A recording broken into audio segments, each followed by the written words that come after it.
আপনি কি শসা গাছের ফলন চাচ্ছেন? তাহলে আজকের ভিডিও আপনার জন্য।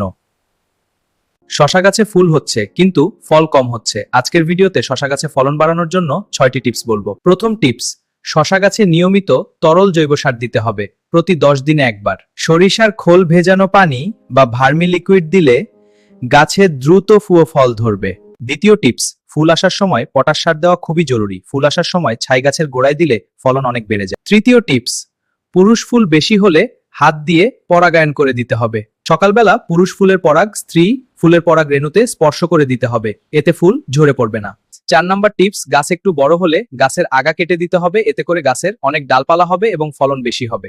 5 নাম্বার টিপস, নিয়মিত গাছের পাতাগুলো চেক করুন গাছের পাতায় পোকা ধরেছে কিনা। যদি গাছের পাতায় পোকা ধরে সাথে সাথে নিম তেল স্প্রে করুন। 6 নাম্বার টিপস, গাছ থেকে বড় শসা দ্রুত তুলে ফেলতে হবে। গাছে বড় শসা থাকলে ফল ধরা কমে যায়। ব্যালকনি বাগান সম্পর্কে আরো ভিডিও চাইলে লাইক, কমেন্ট, শেয়ার করুন।